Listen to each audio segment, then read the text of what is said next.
आज जो मैं आपको झूठी बातें बताने वाला हूँ हेयर ट्रांसप्लांट को लेके, काफी लोग जो अपना हेयर ट्रांसप्लांट करवाने का प्लान कर रहे होंगे, शायद आज की वीडियो देखने के बाद उनका मन बदल जाए। ये बहुत बड़ा झूठ है कि सबका हेयर ट्रांसप्लांट का रिजल्ट अच्छा आता है, राइट। अगर आपको लगता है कि मैंने अगर अपना हेयर ट्रांसप्लांट करवा लिया और उसके बाद मुझे कोई भी खर्चा नहीं करना पड़ेगा, तो ये बात भी अपने दिमाग से निकाल दीजिए। आज की वीडियो में मैं 3 ऐसी बातें बताने वाला हूँ हेयर ट्रांसप्लांट को लेके जो शायद सच नहीं है, लेकिन फिर भी कुछ क्लिनिक्स झूठे वादे कर देते हैं और इसका नतीजा सिर्फ और सिर्फ आपको भुगतना पड़ता है। इसीलिए आज की वीडियो काफी ज्यादा इंपॉर्टेंट होने वाली है। वीडियो को आप स्टार्टिंग से लेके एंड तक जरूर देखिएगा। दोस्तों वीडियो की तरफ बढ़ते हैं, लेकिन सबसे पहले अगर आप अपना हेयर ट्रांसप्लांट करवाना चाहते हो और आप कंफ्यूज हो आपको कितने ग्राफ लगेंगे, आपके ट्रांसप्लांट में खर्चा कितना आएगा, आपको ट्रांसप्लांट करवाना चाहिए भी कि नहीं, और आप भी हेयर ट्रांसप्लांट से रिलेटेड इन्फॉर्मेशन सर्च कर रहे हो, तो आप हमारी वेबसाइट besthairhelp.com पे विजिट कर सकते हो। वहां पे आपको ट्रांसप्लांट से रिलेटेड सारी की सारी इन्फॉर्मेशन मिल जाएगी और आप भी अपना ट्रांसप्लांट 100% सक्सेसफुली करवा पाओगे, जैसे कि लाखों लोग करवा चुके हैं। नीचे मैंने डिस्क्रिप्शन में लिंक दिया हुआ है वेबसाइट का, आप वहां पे जाके हमसे कॉन्टैक्ट कर सकते हो।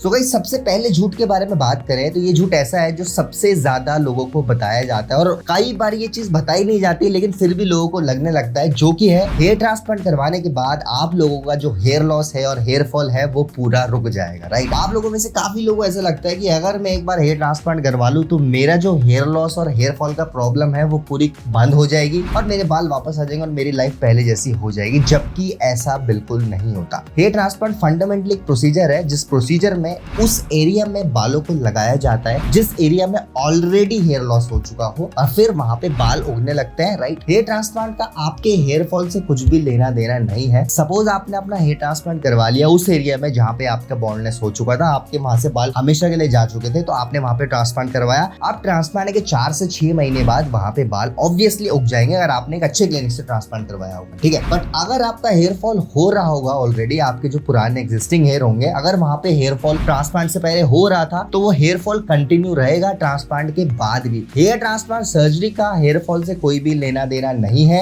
अगर आपको लगता है कि एक बार ट्रांसप्लांट करवाने के बाद आपका हेयर फॉल कंट्रोल हो जाएगा अपने आप, तो आप बहुत गलत फहमी में हो, राइट। अब इसका मतलब ये नहीं है कि अगर आपका हेयर फॉल हो रहा है तो आपको ट्रांसप्लांट नहीं करवाना चाहिए। देखिए बेसिकली होता क्या है, जनरली जब हम लोग ट्रांसप्लांट करवाते हैं, सपोज आपने फ्रंट एरिया के लिए ट्रांसप्लांट करवाया और आपने 3000 ग्राफ लगा दी फ्रंटल हेयर लाइन और मिड स्कैल्प, राइट। अब आपके जो पुराने बाल हैं मिड स्कैल्प और क्राउन के, उन बालों के लिए आपको रिकमेंडेड होता है या तो आप पीआरपी ट्रीटमेंट ले सकते हैं या फिर आप फिनिस्ट्राइड ले सकते हैं उन पुराने बालों को कंट्रोल करने के लिए। अगर आपका एग्रेसिव हेयर फॉल था और आपने हेयर ट्रांसप्लांट करवा लिया, तो ट्रांसप्लांट के बाद भी आपके जो एग्जिस्टिंग हेयर है वो झड़ते ही रहेंगे सेम स्पीड से जिस स्पीड से आपके ट्रांसप्लांट से पहले झड़ रहे थे, राइट। और इसीलिए काफी लोगों को बोला जाता है कि हेयर ट्रांसप्लांट के बाद भी आपको कंटिन्यू अपने बालों की केयर करनी पड़ेगी। वो आपके ट्रांसप्लांटेड हेयर के लिए नहीं बोला जाता, वो आपके एग्जिस्टिंग हेयर के लिए बोला जाता है जो ट्रांसप्लांट से पुराने वाले बाल है, राइट। उन बालों को आपको हमेशा बचा के रखना पड़ेगा। जब तक आप उनकी केयर करोगे तब तक ही वो बाल रहेंगे, अदरवाइज वो बाल वापस से झड़ जाएंगे और आपका लुक और खराब लगेगा कि फ्रंट में आपने जहाँ पे ट्रांसप्लांट करवाया वहां पे तो अच्छे आपके हेयर है, पुराने वाले बाल सारे झड़ चुके हैं। सो उस केस में 2 ऑप्शन होते हैं, या तो आप दोबारा से ट्रांसप्लांट करवाओ या फिर पीआरपी जीएफसी सेशन लेके अपने जो एग्जिस्टिंग हेयर है उनको बचा के रखो। इन केसेस में मोस्टली रिकमेंडेड यही होता है कि जो आपके पुराने हेयर होते हैं, राइट, जो आपके एग्जिस्टिंग हेयर है उनके लिए आप साल में 2 से 3 पीआरपी ले सकते हो। और अगर आपको फिनिस्ट्राइड से कोई इशू नहीं है तो आप फिनिस्ट्राइड लीजिए, पीआरपी लेने की भी जरूरत नहीं। अगर मैं अपनी पर्सनली बात करूं तो मैंने आज से 7-8 साल पहले ट्रांसप्लांट करवाया था। आप सभी को पता है, मैंने अपनी जर्नी शो करी थी। अब मैंने तो फ्रंट एरिया में ट्रांसप्लांट करवाया था, राइट, आप मेरे फ्रंट में देख सकते हैं। अब ट्रांसप्लांटेड हेयर तो एज इट इज मेंटेन है, बट अगर मैं बात करूं पुराने बालों की, मेरे एग्जिस्टिंग हेयर बहुत ज्यादा थे। जब मैंने ट्रांसप्लांट करवाया था तो मेरा रिजल्ट बहुत अच्छा आ गया था, राइट। और मैंने ऑनेस्टली बताऊं तो ट्रांसप्लांट के बाद ज्यादा कुछ हेयर फॉल या हेयर लॉस फेस नहीं किया। बट ट्रांसप्लांट के 1 से 1.5 साल बाद मेरे एग्जिस्टिंग हेयर झड़ने स्टार्ट हो गए और उस समय मैं काफी वरीड हो गया था अपने एग्जिस्टिंग हेयर को लेके। तो मैंने सबसे अच्छा ऑप्शन जो मुझे लगा वो था फिनिस्ट्राइड टैबलेट, क्योंकि मैं बार बार पीआरपी ट्रीटमेंट के लिए ट्रैवल करके नहीं जा सकता था, राइट। तो मैंने एग्जिस्टिंग हेयर को मेंटेन किया फिनिस्ट्राइड टैबलेट से। काफी लोगों को फिनिस्ट्राइड को लेके ये डर रहता है कि इससे बहुत ज्यादा साइड इफेक्ट्स हैं, ऐसा वैसा। देखो ऐसा कुछ नहीं होता। I have been continuously taking finasteride since 8 years almost, right. 7-8 साल से मैं फिनिस्ट्राइड ले रहा हूँ एंड अभी तक मुझे कोई भी साइड इफेक्ट फील नहीं हुआ।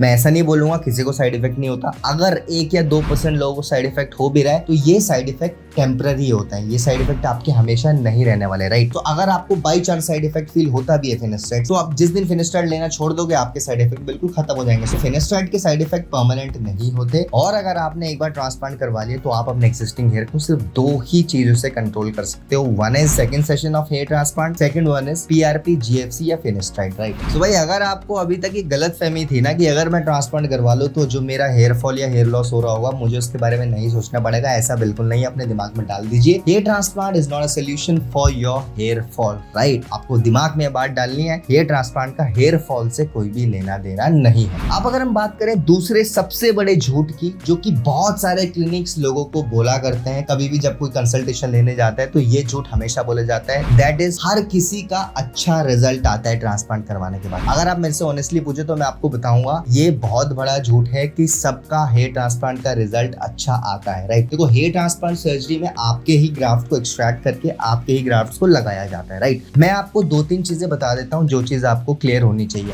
अगर आपका डोनर वीक है, अगर आपका डोनर बहुत खराब है, उस कंडीशन में आपको ट्रांसप्लांट नहीं करवाना चाहिए, राइट। क्योंकि अगर आपका डोनर खराब है और वहां से ग्राफ्ट को एक्सट्रैक्ट करके आपके लगा भी लिए फ्रंट में या जहां भी आपका बोलने से, तो एक तो आपका रिजल्ट अच्छा नहीं आएगा, आपकी डेंसिटी अच्छी नहीं आएगी। सेकेंडली आपका जो डोनर है वो ऑलरेडी और भी खराब हो जाएगा, राइट। एक तो वैसे ही आपका डोनर बहुत वीक था, वहां पे कम बाल थे, अब आप वहां से कुछ ग्राफ्ट्स निकाल भी दो और आगे लगा भी दो, आगे भी आपकी डेंसिटी नहीं आने वाली और आपका डोनर जहाँ पे थोड़े बहुत बाल थे वो भी गायब हो गया, राइट। तो उस चीज में कंडीशन और भी खराब हो जाती है। तो अगर आपका डोनर खराब हो तो आपको हेयर ट्रांसप्लांट नहीं करवाना चाहिए, आपको हेयर पैच में ही जाना चाहिए। अब आप बोलोगे कि मुझे कैसे पता लगेगा मेरा डोनर अच्छा नहीं है, तो देखो एक अच्छा क्लिनिक आपको पहले ही मना कर देगा कि आपको ट्रांसप्लांटेशन की जरूरत तो है लेकिन आप एलिजिबल नहीं हो क्योंकि आपके पास ऑब्वियसली डोनर एरिया अवेलेबल नहीं है, राइट। तो अगर मैं कंपेयर करूं 2 लोगों को, एक जिसके पास अच्छा डोनर है, जिसके बालों की कैरेक्टरिस्टिक्स अच्छी है, सेकंड जिसका डोनर बहुत खराब है, तो दोनों अगर सेम नंबर ऑफ ग्राफ्ट का ट्रांसप्लांट कराते हैं, अगर अच्छा डोनर वाला भी 3000 ग्राफ्ट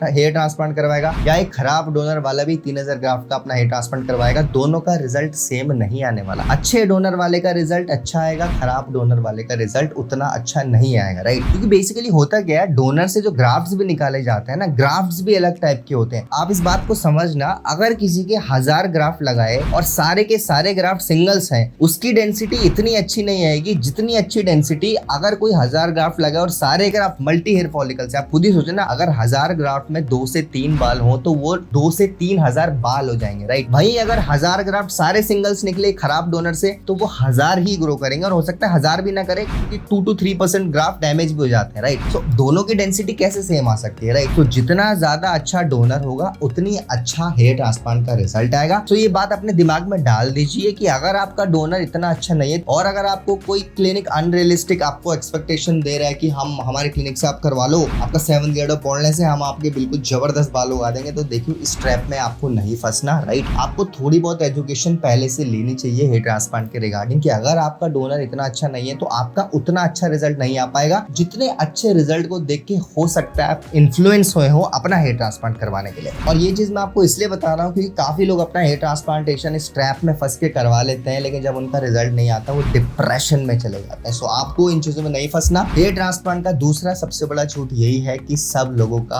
अच्छा हेयर ट्रांसप्लांट का रिजल्ट आता है, ऐसा नहीं होता। अब अगर मैं बात करूँ तीसरे सबसे बड़े झूठ के बारे में जो कि काफी क्लिनिक्स में बताया जाता है लोगों को, जो कि है अगर आपने एक बार हेयर ट्रांसप्लांट करवा लिया तो आपको हेयर ट्रांसप्लांट के अलावा कोई भी खर्चा नहीं करना। देखो मेरे हिसाब से ये बहुत बड़ा झूठ है और काफी लोग इस चीज में मिसगाइड हो जाते हैं और वो फिर ब्लेम करते हैं किसी भी XYZ आदमी को, राइट। देखो हेयर ट्रांसप्लांट सर्जरी से लेके हेयर ट्रांसप्लांट रिजल्ट तक की जो जर्नी है वो लगभग 6 महीने की होती है, राइट। अब जो मैक्सिमम जो खर्चा होता है हेयर ट्रांसप्लांट का, सबसे बड़ा पार्ट में बात करूं वो आपकी हेयर ट्रांसप्लांट सर्जरी का होता है, राइट। बट इसका मतलब ये नहीं है कि सर्जरी के अलावा आपको कोई भी खर्च नहीं करना पड़ेगा, ऐसा नहीं होता। जब आपका हेयर ट्रांसप्लांट कंप्लीट हो जाता है तो 95% एक्सपेंस आपका वहीं पे खत्म हो जाता है, राइट। जो 95% आपका जो खर्चा होने वाला है वो आपकी हेयर ट्रांसप्लांट सर्जरी तक खत्म हो जाएगा। बाकी जो 5% खर्चा होता है वो होता है आपके जो 6 महीने तक आपके लोशन और PRP या GFC चलने वाली है वो खर्चा होता है, राइट। अब ये खर्चा बहुत ज्यादा नहीं होता, लेकिन क्योंकि अगर आप हेयर ट्रांसप्लांट करवाने का प्लान कर रहे हो तो आपको एटलीस्ट पता होना चाहिए कि आपका ट्रांसप्लांट के बाद भी खर्चा होगा। लाइक आप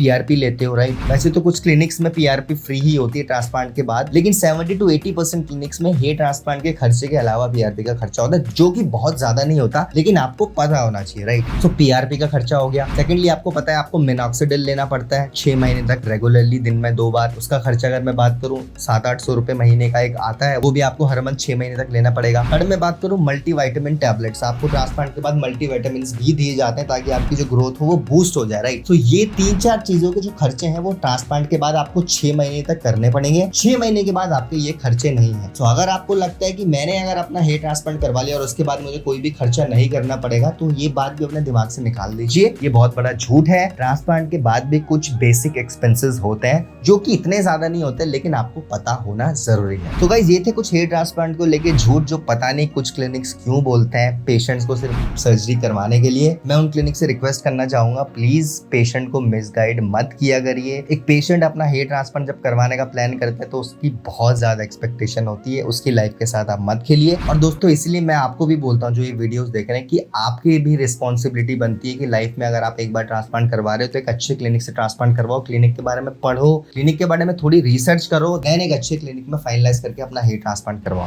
उम्मीद करता हूँ आपको आज की वीडियो पसंद आई होगी। अगर आपको आज की वीडियो पसंद आई तो हमारी वीडियो को लाइक करिए, अपने फ्रेंड्स के साथ ज्यादा से ज्यादा शेयर करिए, एंड अगर आप फर्स्ट टाइम चैनल में आ रहे हैं तो चैनल को सब्सक्राइब कर दीजिए। आने वाले टाइम में बहुत सारे ऐसी वीडियोस लाने वाले हैं जिनकी नोटिफिकेशन डायरेक्टली आपके फोन में पहुंच जाएगी। Thank you so much for watching guys.